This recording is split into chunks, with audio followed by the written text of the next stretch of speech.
رہے گا قائم پہاڑ جب نہ رہے خدایا، تیرے منہ کی ایک بات بھی ٹلے گی نہ چاہے کچھ بھی ہو۔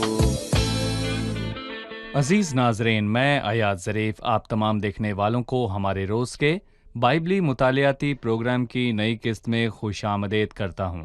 ابھی ہم زبور کی کتاب کا مطالعہ کر رہے ہیں، جو کہ عہد قدیم کی دوسری شاعرانہ کتاب ہے، اور آج ہم زبور 90 کا مطالعہ کریں گے۔ اور زبور 90 کے ساتھ ہی زبور کی 5 کتابوں میں سے چوتھی کتاب کا آغاز ہوتا ہے۔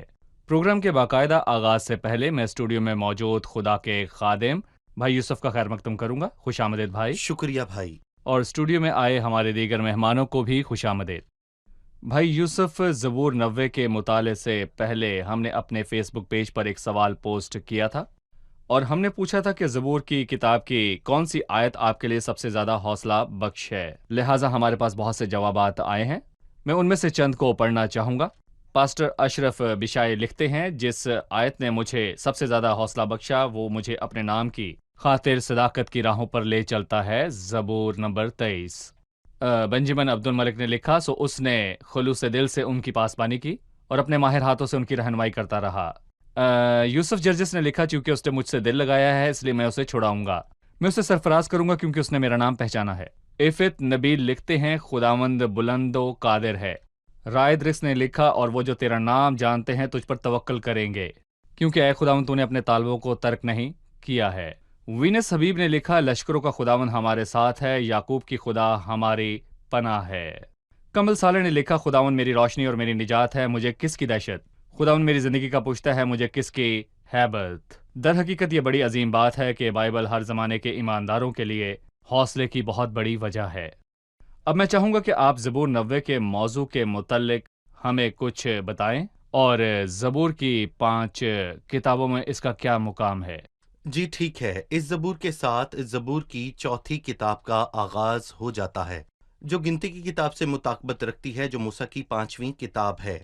گنتی کی کتاب دراصل بیابان کی کتاب ہے، یہاں تک کہ عبرانی میں گنتی نہیں بلکہ اس کو بیابان کہا جاتا ہے۔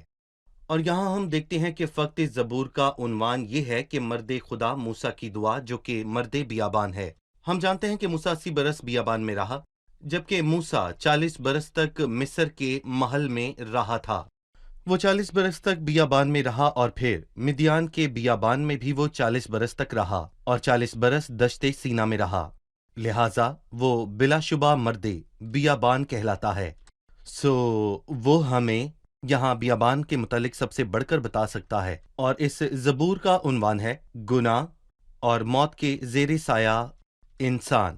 اور پھر میں یہاں پر یہ بھی کہوں گا کہ موسیٰ ہمیں اس موضوع کے متعلق سب سے بڑھ کر بتا سکتا ہے، اور جیسا کہ ہم اس زبور میں دیکھیں گے کہ لوگوں نے خداوند کو غضب اور غصہ دلایا، اور پھر نتیجے میں ان سب کی لاشیں بیابان میں گریں، اور جیسا کہ ہم جانتے ہیں سوائے 2 لوگوں کے، یعنی کہ نون کا بیٹا یشوا اور یفنا کا بیٹا کالب۔ اور وہ انسان کے متعلق یہاں پر کہتا ہے، جس پر سزا کا حکم ہے، اس تمام نسل کی لاشیں بیابان میں گری جو مصر سے نکل کر آئی تھیں، اور جیسا کہ میں نے کہا سوائے 2 لوگوں کے۔ اس لیے وہ کہتا ہے، ہم تیرے قہر سے فنا ہوں گے، تو ہم پر غضب ناک ہوا۔ اور یقیناً خدا کا غضب ایک راست غضب ہے۔ وہ انسان کے متعلق کہتا ہے، انسان کی گندگی، اس کی کمزوری اور اس کی مختصر عمر کے متعلق جو گناہ اور موت کے زیر سایہ ہے، وہ بیابان میں چلتے دنیاوی لوگوں پر روشنی ڈالتا ہے۔ بیابانی سفر میں لوگ کس طور پر گناہ اور موت کے زیر سایہ تھے؟ میں چند آیات پڑھنے کے بعد آپ سے سوال پوچھوں گا۔ زبور 90، مرد خدا موسیٰ کی دعا۔ یا رب، پشت در پشت تو ہی ہماری پناہ گاہ رہا ہے۔ اس سے پیشتر کے پہاڑ پیدا ہوئے یا زمین اور دنیا کو تو نے بنایا، ازل سے ابد تک تو ہی خدا ہے۔ تو انسان کو پھر خاک میں ملا دیتا ہے اور فرماتا ہے، اے بنی آدم لوٹ آؤ، کیونکہ تیری نظر میں 1000 برس ایسے ہیں جیسے کل کا دن جو گزر گیا، اور جیسے رات کا ایک پہر۔ تو ان کو گویا سیلاب سے بہا لے جاتا ہے، وہ نیند کی ایک جھپکی کی مانند ہیں۔ وہ صبح کو لہلہاتی اور بڑھتی ہے، وہ شام کو کٹتی اور سوکھ جاتی ہے۔ اس نے خدا ان کو یوں مخاطب کیا کہ یا رب، پشت در پشت تو ہی ہماری پناہ گاہ رہا ہے۔ اس سے پیشتر کے پہاڑ پیدا ہوئے یا زمین اور دنیا کو تو نے بنایا، ازل سے اب تک تو ہی خدا ہے۔ اس نے خدا ان کو مخاطب کیا اور خدا کے اختیار کل اور ابدی ہونے کی بات سے آغاز کیا، اور اس نے مخلوقات کے حقیر ہونے کی بات کی۔ اس سے ہم کیا سیکھتے ہیں؟ مرد خدا ہی خدا کو بیان کر سکتا ہے، اور اس کا عنوان بہت ہی خوبصورت ہے، مرد خدا موسیٰ کی دعا جو خدا کے نزدیک رہا، اور اس سے بڑھ کر کون ہمیں خدا کی تعلیم دے سکتا ہے۔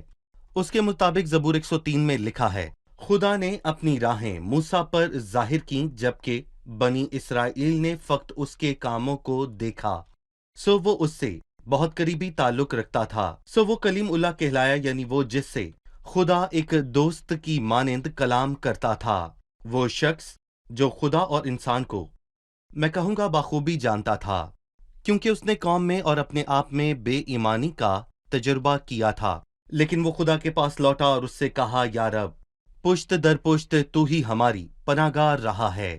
اور کہا جاتا ہے کہ پناہ یا عبرانی میں پناہ گاہ کا لفظ فقط 3 مرتبہ آیا ہے۔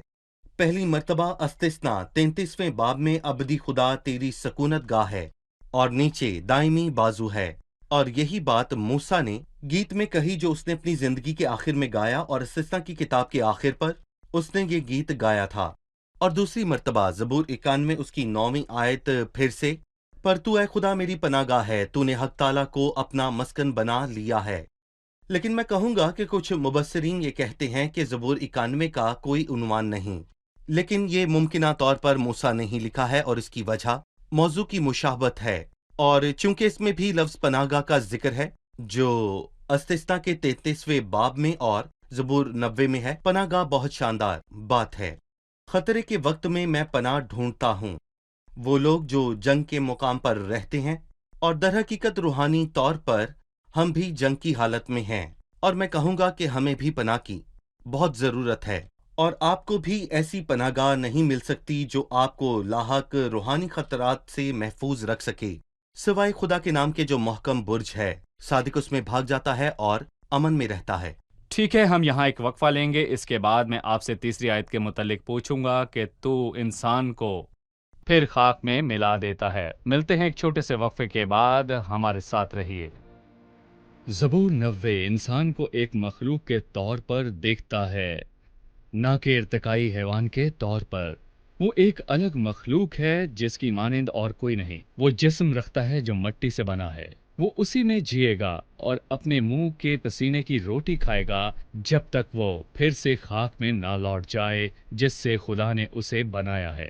یہ انسان کا عکس ہے، لیکن انسان کے محدود دنوں اور محدود قوت کے ساتھ ساتھ ہمارے آگے ابدی خدا کی پائیداری کو بھی رکھا گیا ہے، کیونکہ خدا ازل سے لے کر ابد تک قائم و دائم رہنے والی ہستی ہے۔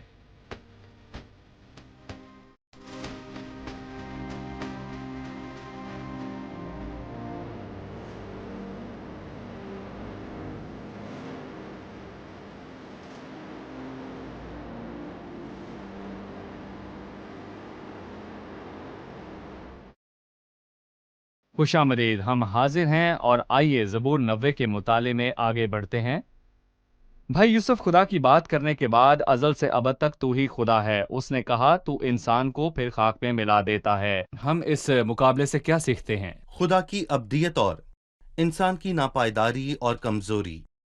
اور جب خداوند نے انسان سے باغ میں کہا کہ اس درخت کا پھل نہ کھانا ورنہ تو ضرور مرے گا، انسان نے اس درخت سے پھل کھایا، سو خدا نے آدم سے کہا کیونکہ تو خاک ہے اور خاک میں لوٹے گا۔ اور جب ہم باز کی کتاب کو پڑھتے ہیں تو ہمیں ایک نئی روشنی ملتی ہے۔ وہ کہتا ہے کہ خاک سے جا ملے جس طرح پہلے ملی ہوئی تھی، اور روح خدا کے پاس جس نے اسے دیا تھا واپس جائے۔ سو انسان جسم ہی نہیں بلکہ روح بھی ہے۔ موت کے بعد روح خدا کے پاس لوٹ جاتی ہے، جبکہ جسم خاک میں لوٹ جاتا ہے، اور میں کہوں گا یہ بات وہ تیسری آیت میں کہتا ہے، تو انسان کو پھر خاک میں ملا دیتا ہے، مطلب کہ جسم اسی خاک میں مٹی میں مل جاتا ہے جس سے وہ لیا گیا ہے، اور فرماتا ہے اے بنی آدم لوٹا۔ یہاں وہ روح کی بات کرتا ہے جو خدا کے پاس لوٹ جائے گی جسے اس نے بخشا تھا۔ پھر وہ کہتا ہے کیونکہ تیری نظر میں 1000 برس ایسے ہیں جیسے کل کا دن ہو جو گزر گیا اور جیسے رات کا ایک پہر۔ وہ وقت کے متعلق بات کر رہا ہے، خدا کی نظر میں زمانوں کے تبدیل ہونے کے متعلق بتائیے۔ کیونکہ وہ ابدی ہے، اور یقیناً خدا کے لیے وقت ہم سے بالکل مختلف ہے، اور میں کہوں گا ہمارے لیے 1000 برس ایک بہت ہی طویل عرصہ ہے، کیونکہ ہم تو دہائیوں تک ہی جیتے ہیں اور اس سے زیادہ ہم نہیں جی پاتے، اور شاید ہی آج کل کوئی شخص 100 برس پار کر پاتا ہے۔ یہاں پر میں یہ کہوں گا کہ ہمارے لیے 1000 برس سچ میں بہت لمبا یعنی طویل عرصہ ہے، اور میں کہوں گا کہ اگر ہم 1000 سالہ پہلے کی دنیا کو دیکھیں تو وہ ہماری آج کی دنیا سے بالکل مختلف تھی، لیکن خدا کی نظر میں 1000 برس کیا ہیں؟ اور یہاں وہ کہتا ہے کیونکہ تیری نظر میں 1000 برس ایسے ہیں جیسے کل کا دن جو گزر گیا، یعنی ایک دن کے برابر، اور نہ صرف کل کے دن کی طرح بلکہ رات کا ایک پہر سے مراد رات کا ایک حصہ کہا جاتا ہے۔ کہ میں کہوں گا کہ یہودیوں نے رات کو 3 یا پھر 4 حصوں میں تقسیم کر رکھا تھا، یہودیوں نے رات کو 4 یا 3 میں تقسیم کیا۔ میں یہاں پر یہ بھی کہوں گا کہ اس میں چند ہی گھنٹے ہیں۔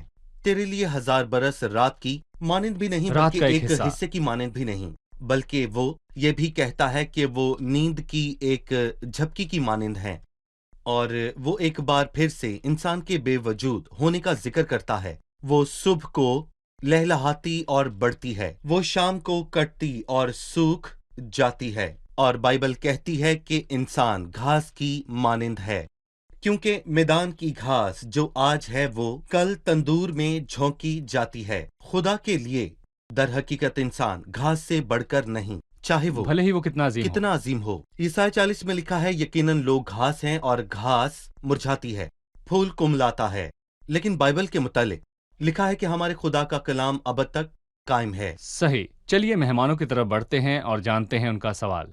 جی، کس کا سوال ہے؟ میرا 7ویں آیت سے متعلق ایک سوال ہے۔ کیونکہ ہم تیرے قہر سے فنا ہو گئے اور تیرے غضب سے پریشان ہوئے، تو نے ہماری بد کرداری کو اپنے سامنے رکھا۔ ایک آیت ہے کہ ان کے گناہوں اور بے دینیوں کو پھر کبھی یاد نہ کروں گا۔ کیا گناہ اس کے سامنے ہیں یا بخشے جا چکے ہیں؟ بہن کا سوال ہے، کیا گناہ اس کے سامنے ہیں یا پس پشت ہیں؟ کیا معاف کیے جا چکے ہیں یا اب تک اس کے سامنے ہیں؟ کیا کہیں گے بھائی یوسف؟ قانوناً خدا ہر چیز کو دیکھتا ہے، اور یقیناً وہ ہر انسان سے حساب لے گا جس کو وہ دیکھتا ہے، لیکن میں کہوں گا کہ خدا نے اپنے بڑے فضل کی بدولت کفارے کا انتظام کیا۔ کفارہ ڈھانکنا پردہ ڈالنا ہے، اور اس نے کس چیز کو ڈھانکا اور پردہ ڈالا؟ میں کہوں گا کہ اس نے ہمارے گناہوں پر پردہ ڈالا۔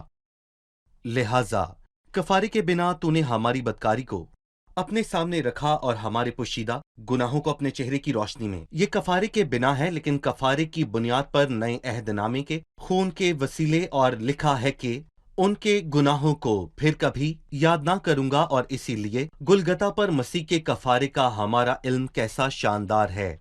کفارے کے بغیر ہمارے پوشیدہ گناہ اس کی روشنی میں آیا ہے، وہ سب کچھ دیکھتا ہے اور ہمیں اس کا حساب دینا ہوتا ہے، لیکن کفارے کی بدولت ہماری خطائیں ڈھانکی گئیں۔ مبارک ہے وہ جس کی خطائیں بخشی گئیں اور جس کا گناہ ڈھانکا گیا۔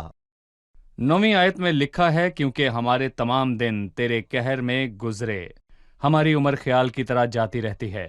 ہماری عمر کی میعاد 70 برس ہے، یا قوت ہو تو 80 برس، تو بھی ان کی رونق محض مشقت اور غم ہے، کیونکہ وہ جلد جاتی رہتی ہے اور ہم اڑ جاتے ہیں۔ بھائی یوسف، انسان کی عمر کی میعاد کے متعلق ان آیات سے ہم کیا سیکھتے ہیں؟ عمر بڑی محدود ہے، اور ہماری عمر خیال کی طرح ہی جاتی رہتی ہے، اور اگر ہم سادہ سا حساب لگائیں تو میں کہوں گا کہ تقریباً 2 لاکھ لوگ تھے، اور وہ ساری نسل مصر سے نکل آئی اور 40 برس میں مر مٹ گئی۔ آپ اندازہ لگا سکتے ہیں ہر روز کتنے جنازے اٹھے۔ میرا مطلب ہے کہ روزانہ کتنے لوگ مرتے اور کتنے دفن ہوتے، لیکن ان کا سفر بھی جاری رہتا۔ اور میں کہوں گا کہ سفر کے دوران ایسا ہونا در حقیقت ایک ہیبت کی بات ہے، اور اس لیے وہ کہتا ہے کہ کیونکہ ہم تیرے قہر سے فنا ہوں گے۔ اور پھر وہ کہتا ہے ہماری عمر کی میعاد 70 برس ہے، اگر قوت ہو تو 80 برس۔ ہم اس آیت میں ایک خوبصورت تعلیم کو دیکھ سکتے ہیں، بھلے ہی یہ انسانی حیات کے مختصر ہونے کی بات کرتی ہے، لیکن اگر ہمیں یاد ہو تو موسیٰ 120 برس تک جیتا رہا تھا، 40 برس محل میں اور 40 برس صحرا میں۔ گویا اس نے 80 برس سے محل کے 40 برس کو خارج کر دیا تھا۔ اور اس نے بیابانی برس کو ہی گنا، جبکہ میں کہوں گا کہ وہ خدا کے ساتھ نزدیکی تعلق اور رفاقت رکھتا تھا، اور ایمان ہی سے موسیٰ نے بڑے ہو کر فرعون کی بیٹی کا بیٹا کہلانے سے انکار کیا۔ کیا اسی لیے اس نے گناہ کا چند روز مزہ اٹھانے کی نسبت خدا کی امت کے ساتھ بدسلوکی کرنا زیادہ پسند کیا اور مصر کی دولت کو عزیز نہ جانا؟ اس سے کیا مراد ہے کہ ہماری عمر خیال کی طرح جاتی رہتی ہے؟ اس کے متعلق آپ کیا کہیں گے؟ دیکھیں، عمر کے اختتام پر انسان کا کیا رہ جاتا ہے؟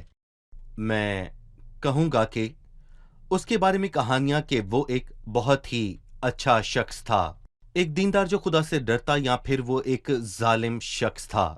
اور میں کہوں گا کہ زندگی ہمیشہ ایک کہانی ہے، زندگی ایک بہت خوبصورت کہانی ہے۔ اگر اس میں مسیح ہو تو میں کہوں گا اس کہانی کو بے انتہا اہمیت حاصل ہو جاتی ہے جب ہم مسیح کے ساتھ اپنی زندگی گزارتے ہیں۔ اور اگر انسان نے اپنی زندگی مسیح سے دور گزاری تو اس کی عمر خیال کی طرح مختصر ہوگی۔ جی، جب وہ کہتا ہے کیونکہ وہ جلد جاتی رہتی ہے اور ہم اڑ جاتے ہیں، تیرے قہر کی شدت کو کون جانتا ہے، اور تیرے خوف کے مطابق تیرے غضب کو، ہم کو اپنے دن گننا سکھا ایسا کہ ہم دانا دل حاصل کریں۔ بھائی یوسف وہ درخواست کرتا ہے جبکہ وہ جان گیا ہے کہ دن مختصر ہیں۔ اس درخواست میں آپ کیا دیکھتے ہیں؟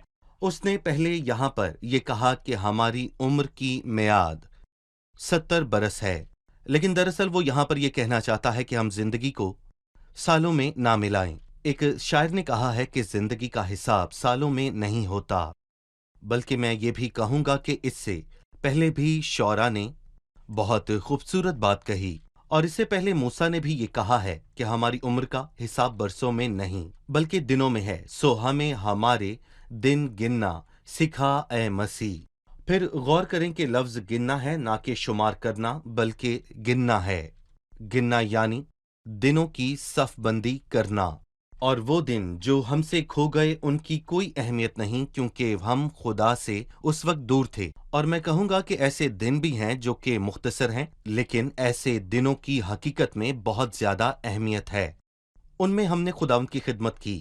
ایک ملک ہے جہاں پر کوئی مر جائے تو کہتے ہیں اگر اس کی عمر 80 برس ہو تو وہ 5 برس جیا۔ مطلب 80 برس اور 5 برس کی کہانی کیا ہے؟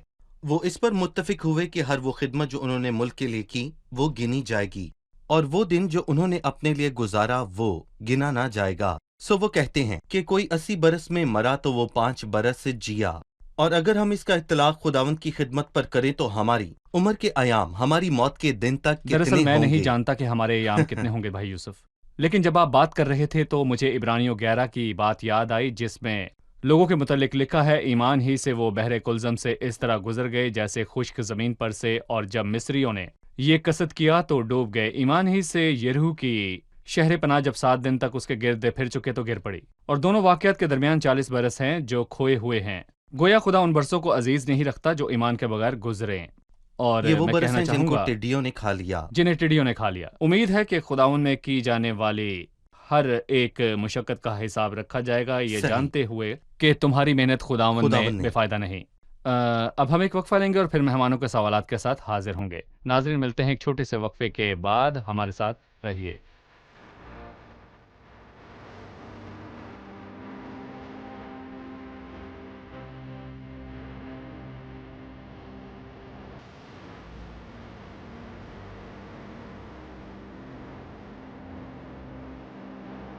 خوش آمدید، آئیے چلتے ہیں مہمانوں کی جانب اور جانتے ہیں ان کا سوال۔ 14ویں آیت میں لکھا ہے، صبح کو اپنی شفقت سے ہم کو آسودہ کر۔ صبح کو سے کیا مراد ہے؟ صبح کو سے کیا مراد ہے، اور اس نے آسودگی کو صبح سے منسلک کیوں کیا؟